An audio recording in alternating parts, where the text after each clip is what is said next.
À l'aube de 2019, nous avions tous constaté la prise en otage des institutions du pays par le FCC, faisant ainsi perpétuer les systèmes de prédation incarnés par le régime Kabila. Là encore, nous n'avions pas baissé le bras, nous n'avions ménagé aucun effort pour combattre la coalition satanique FCC-Cash qui ne pouvait que produire ce qu'elle a produit. Ayant compris cela, le président de la République a appelé aux consultations, auxquelles nous avions d'ailleurs pris part, afin de trouver de voies et moyens pour redresser la République.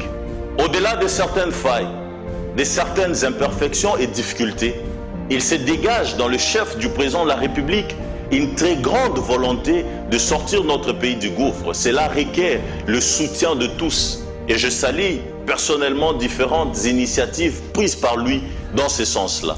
C'est un appel patriotique que je lance à toute la jeunesse congolaise, partout dans le monde, pour qu'ensemble nous puissions réfléchir à la force, qu'on ose de nouvelles voies pour être plus heureux. Je pense que nous devons oser inventer l'avenir. Si vous sentez l'appel du destin, si vous voyez comme moi un avenir avec de possibilités sans fin, si vous sentez comme moi que le temps est venu de vraiment nous réveiller, de cesser d'être des spectateurs ou du moins de simples faiseurs de pression conditionnés à la réaction, si vous sentez en vous comme moi le devoir de transformer notre hésitation et de rendre compte aux générations futures et passées en assumant un rôle de catalyseur de notre destin commun, alors je suis prêt. Je suis prêt à marcher avec vous.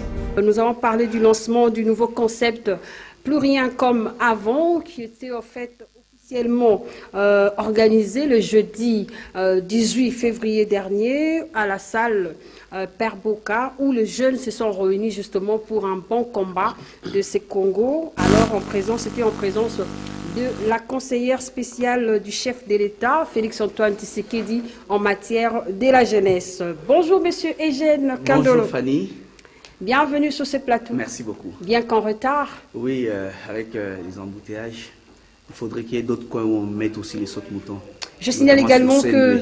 Très intéressant. Ouais. Je signale également que c'est un ami de l'université. On a commencé ensemble. Oui, effectivement. Et il est acteur aujourd'hui du développement. Félicitations, mon cher. Merci. Il fallait signaler aussi qu'il fallait que quelqu'un d'autre vienne réactiver cette amitié parce que tu m'as jamais invité dans cette émission. Julie Wamukongo, merci beaucoup. L'occasion est là, monsieur Eugène Kandolo. Oui. Voilà. L'occasion est là. Fanny a pensé à vous. Vous êtes de nôtres. Hein. Alors, comment vous allez? Très très bien, toujours très bien. bien. Habillé. Merci, merci. Merci. Il avait beaucoup de choses à fouetter, voilà. Bienvenue. Merci beaucoup de l'accueil. Merci. Parlons maintenant du lancement officiel de ces concepts. Plus rien Comme avant. Ouais. Pour le Congo de demain. Pourquoi ces concepts, en fait? C'est un concept qui est en même temps révélateur et interpellateur. C'est comme à chaque période bien déterminée de la vie, il y a toujours un épistémé qui préside à une nouvelle, j'allais dire, saison ou bien une nouvelle pensée. C'est un peu comme à l'époque, on a eu la Pléiade pour remettre un peu en cause tout ce qu'il y avait comme norme autour de la langue. Et puis après, nous avons eu le siècle des Lumières, ainsi de suite. En fait, pour le moment, nous pensons qu'au nom de la jeunesse congolaise, après un moment donné caractérisé par la lutte, par le militantisme, par le combat, notamment qui ont été orientés vers l'alternance de la République, l'alternance en fait politique au niveau de notre pays, les combats de l'avènement de la démocratie au vrai sens du mot, de l'état de droit. À un moment donné, il fallait faire un break pour se poser la question d'où on vient et où est-ce qu'on est en train de partir. Et pour cela, il fallait un concept porteur qui peut être un concept fédérateur de tout ce qu'il y a comme susceptibilité de la jeunesse, en partant par les jeunes militants, les jeunes combattants, en passant par ceux qui sont dans le monde professionnel, les secteurs privés, les corporations organisées, les associations classiques, se dire qu'est-ce qui peut être comme concept fédérateur, parce que les problèmes des jeunes sont les mêmes. C'est des problèmes d'emploi, c'est des problèmes d'employabilité, c'est un problème de santé, d'éducation. Une répétition, en fait. Et par conséquent, est-ce qu'on ne peut pas conjuguer les efforts ensemble et avoir un concept porteur, pas comme une association, mais juste un concept, comme j'ai appelé ça épisté, mais une nouvelle pensée qui nous guide. Et c'est comme ça que plus rien Très comme intéressant, avant bravo est pour lancé. cette initiative. Avant d'accorder la question à mes coéquipiers, j'aimerais quand même que vous puissiez brosser sur l'intérêt de cette génération. Chaque génération a en fait une mission à accomplir, soit à détruire, soit à trahir. Comment vous observez cette génération qui s'adhère dans ces projets? Ce qui est important, c'est que cette maxime de Frantz Fanon, qui a été reprise par plusieurs autres grandes figures, notamment Martin Luther King, Desmond Tutu. Moi, je la ressasse presque chaque fois quand je vais un peu conscientiser la jeunesse. C'est important de le savoir dans une certaine opacité. À chaque génération, la jeunesse devra comprendre sa mission, l'accomplir ou la trahir. Nous sommes de ceux qui avons décidé d'accomplir la mission et non pas de la trahir. Accomplir, ça veut dire à un moment donné, quand ça ne va pas, on s'arrête, on dit ça ne va pas. Tout à fait. On n'est pas là pour caresser les gens dans le sens de poil. L'accomplir, c'est aussi jouer notre rôle en tant qu'intellectuel, jouer notre rôle en tant qu'acteur social. Là où il faut ramasser un sachet qu'on a jeté, il faut le faire, il ne faut pas attendre que ce soit le gouvernement. Là où il y a des droits de l'homme sont empiétés, il faut crier. C'est ça, en fait, jouer son rôle. Jouer son rôle, ce n'est pas être un spectateur, un pleurnichard, conditionné à une réaction d'alarmiste, mais c'est se dire je vais prendre mes responsabilités et y aller. Et par rapport à plus rien comme avant, nous avons vu effectivement que cet appel a rencontré plusieurs volontés exprimées des jeunes de tout genre, de toute catégorie, de toute classe sociale, de manière à ce qu'ils intériorisent leur mission, leur vocation, parce que chacun avait une sorte de ras-le-bol. Mais ce ras-le-bol devrait être canalisé. Et ils ont trouvé effectivement une sorte de matelas pour canaliser ce ras-le-bol et se dire que bon, on ne doit pas toujours continuer à être cette jeunesse qui a la traînée, qu'on utilise par le politique pour de mobilisation, de marche. On les utilise comme marche-pied pour atteindre des objectifs. On les utilise comme bouclier quand ça tire dans tous les sens.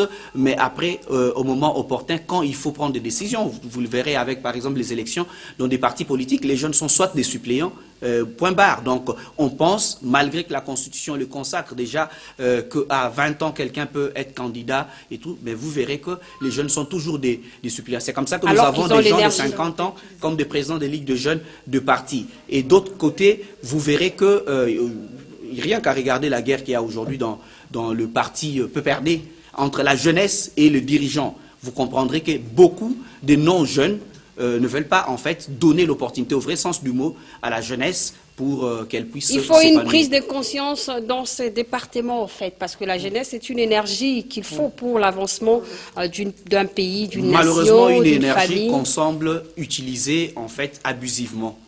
Non, c'est aberrant. C'est aberrant. Mais regardez, mais je vais te donner quelques chiffres. Okay. Aujourd'hui, l'Afrique est considérée comme un continent jeune. Et la RDC, les statistiques disent tantôt 65, tantôt 70% de la population congolaise et les jeunes. Mais est-ce que vous savez que l'une des responsabilités d'un pays vis-à-vis de sa jeunesse, étant donné que la jeunesse c'est l'avenir, c'est de garantir une bonne éducation? Tout à fait. Vous savez que les 5 dernières années, tout ce qu'il y a eu comme statistique en termes de meilleures universités en Afrique, je dis bien en Afrique, l'Afrique a 54 pays. La RDC ne s'est pas retrouvée parmi les 100 meilleures universités. On pouvait être dernier, on pouvait être 54e, mais même pas parmi les 100 meilleures universités en Afrique, pas au monde. Il y a un problème. Encore des défis. Ça veut dire qu'il n'y a pas une politique adéquate pour valoriser en fait la fibre juvénile de la jeunesse et de la République. Et pourtant, c'est ça l'avenir du pays. Bienvenue à cette plateforme, en fait, à ces mouvements des jeunes. Donc, la question à Jimmy Bouamoukongo. J'ai l'impression que les jeunes, Kandolo est en train de jeter la responsabilité seulement aux responsables. Jusque-là dans les propos. Ouais, vous avez les questions, en fait. La jeunesse est là, la jeunesse est blanche, la jeunesse est angélisée, la jeunesse est neutre. Non. Voilà. Mais est-ce que vous voyez quelque part cette jeunesse aussi est responsable de sa propre destruction? Les responsabilités sont toujours partagées. Voilà. Mais là, j'étais sur la manche de celui qui est appelé à organiser, effectivement, à créer un cadre. Oui. Imaginez-vous un jeune qui a un talent de natation. Il naît dans un pays où il n'y a pas de piscine d'entraînement de natation. Comment il devient un champion olympique de natation? C'est sa faute? Quand il devient Koulouna, c'est sa faute parce qu'en fait, il fait des mauvais choix. Mais ces mauvais choix peuvent être dictés parce que l'alternative n'était pas là. Là où il devrait être, il n'était pas là. Il y a plusieurs occupations pour la jeunesse. Regardez le ministère de la Jeunesse, initiation à la nouvelle citoyenneté. C'est quoi les contenus de la nouvelle citoyenneté? Le ministre est en train de sortir. Avant, lui, il y avait d'autres ministres. Oui. En fait, on a comme l'impression que c'est du tourisme, en fait. Mais tout ce qui passe, il n'y a pas un contenu. Et pourtant, aussi, pour éviter que plus tard, il y ait des koulouna, plus tard, il y ait des trucs, on pouvait avoir un moule dans lequel on met les contenus de l'initiation à la nouvelle citoyenneté. Parce que l'initiation à la nouvelle citoyenneté, c'est apprendre aux jeunes d'aimer son pays. Et parce que quelqu'un qui n'aime pas son pays se comporte comme il veut. Parce que chaque fois que tu iras à l'école, en te disant que j'étudie pour moi, pour ma famille, mais aussi plus pour le pays, et que j'aurai à atteindre des objectifs un peu comme aujourd'hui on parle de Sandrine Moubenga, c'est des gens qui nous font la fierté, mais on s'accroche à eux. On dit bon voilà, telle a fait la fierté, elle est congolaise. Mais c'est parce qu'elle a compris qu'avant tout, elle a un drapeau à défendre. Dans tous les domaines, on ne défend pas les drapeaux que quand on est FARDC, que quand on est joueur de léopard, que quand on est basketteur. Mais en fait, dans n'importe quel domaine de la vie, il faudrait... Et par conséquent, il y a des gens qui devraient préparer. Tous nos champions de boxe ont appris la boxe. Ils ont formaté leur talent de boxe en Afrique du Sud ou je ne sais pas. Non, il n'y a pas en fait un cadre aujourd'hui qui formate. Et nous n'en disconvenons pas. Mais mon problème est que cette jeunesse, mon Dieu, doit se prendre en charge. Doit se prendre en charge. Vous dites aujourd'hui la natation. Je vais donner un exemple. Un jeune qui a cette don de natation, mais il n'est pas encadré. Mais aujourd'hui, le monde devient planétaire. Et cette jeunesse-là, ces jeunes-là, si elle est consciente de son avenir, de ses talents, mais il peut faire des recherches. Le monde planétaire, il y a des choses que l'on peut apprendre par tutoriel. Il y a des choses que l'on peut apprendre par tutoriel. Mais tu ne peux pas nager dans un tutoriel. Tu es sur Internet, tu apprends toutes les normes de la natation. Mais tu dois pratiquer. Donc, il y a en fait une responsabilité partagée, en fait. Dans un flaque d'eau sur votre avenue, après la pluie. Mais justement, ce que je dis, la grande responsabilité est du côté de ceux qui sont appelés à organiser la cité. Voilà pourquoi, depuis l'idée de l'agora à la Grèce antique, l'idée de ceux qui devraient nous gérer, l'idée de l'agora en Grèce était que les meilleurs d'entre nous devraient nous gérer. Malheureusement, depuis plusieurs années au Congo, c'est les moins bons d'entre nous, c'est les médiocres d'entre nous, c'est les plus voleurs d'entre nous qui nous gèrent. C'est les plus inconscients d'entre nous qui nous gèrent. Voilà pourquoi avant de lancer la responsabilité à la jeunesse, il faudrait considérer que celui qui a empêché... Quand un jeune finit à l'UNIKIN en économie, il finit en médecine et qu'il n'y a pas d'hôpitaux où aller. On lui demande, par exemple, l'expérience professionnelle qu'il n'a pas. Et puis après, il fait quoi? Soit il commence à faire la cabine, soit il fait des trucs. Vous voyez des gens qui ont fait l'université, mais qui restent à vendre les crédits. Nana Mukendi, ça veut dire qu'en tout état de cause, la jeunesse a sa responsabilité, mais la grande responsabilité revient au pouvoir organisateur. La politique, c'est l'art de gérer la cité. L'art de gérer la cité veut dire prendre les desiderata de tout le monde, donner un cadre adéquat pour tout le monde. Le jeune, les femmes, les vieillards. Tout à fait. Dans d'autres cieux, par exemple, je vais prendre l'exemple aux États-Unis. On pense par exemple aux handicapés dans les élections. On trouve les mécanismes pour les aider à monter, à aller voter. Il n'y a pas que la jeunesse. En fait, c'est transversal. La responsabilité revient aux animateurs de la Res Publica. Ils doivent avoir une vision, ils doivent connaître ce qu'ils veulent et ils doivent être sûrs qu'ils ont des compétences pour le faire. Ça, c'est très important. Merci beaucoup. Nana Mukendi. Vous avez tellement évoqué plusieurs aspects. Justement, c'est complexe cette question. Alors, vous avez parler de plus rien comme avant. C'est que toutes ces choses que j'ai condamnées ici, il a brossé en fait. Vous avez brossé beaucoup d'aspects, disons. Alors moi, j'aimerais que vous puissiez nous donner l'élément clé que vous déplorez au passé. Il y a un élément. En fait, je vais d'abord souligner une chose. Toutes les fois qu'on change les choses, ces choses ne sont pas forcément mauvaises. On peut aussi changer les bonnes choses qui ont perduré pour aller vers l'excellence. On ne change pas que les choses que les autres ont fait. On peut changer aussi les choses que nous avons fait. Sinon, en fait, pourquoi aujourd'hui on oublierait les dactylographes pour les ingénieurs informaticiens? Vous comprenez? Ça veut dire le changement n'est pas dû qu'aux mauvaises choses. La dactylographie n'est pas mauvaise. Mais à un moment donné, elle est dépassée. C'est ça, il faut savoir s'adapter. Et donc, quelles sont les choses pour lesquelles nous disons plus rien comme avant? Même les bonnes choses qu'on a fait hier. Aujourd'hui, je vois par exemple les gens attaquer Carbone Béni, attaquer d'autres mouvements. Oh non, à l'époque de Kabila, vous attaquez beaucoup Kabila, maintenant vous n'attaquez pas Félix. On n'attaque pas systématiquement comme si en fait on est conditionné à être attaquant.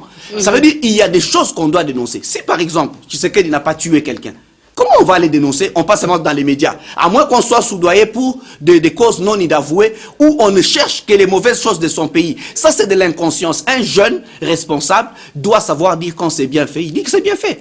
Quand c'est mal fait, il dit que non, là, il y a un problème. Donc, on ne peut pas être conditionné. Non, comme Bayebela, au mouvement citoyen, il faut qu'on condamne.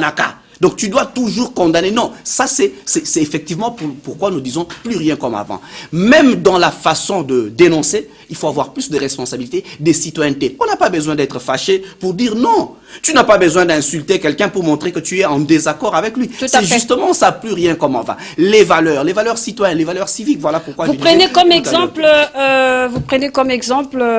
héros Patrice Emery Lumumba. Bon, après, tu vois, notre histoire, nous avons un patrimoine. Il y a plusieurs acteurs qui ont joué le rôle. On n'en parle pas assez.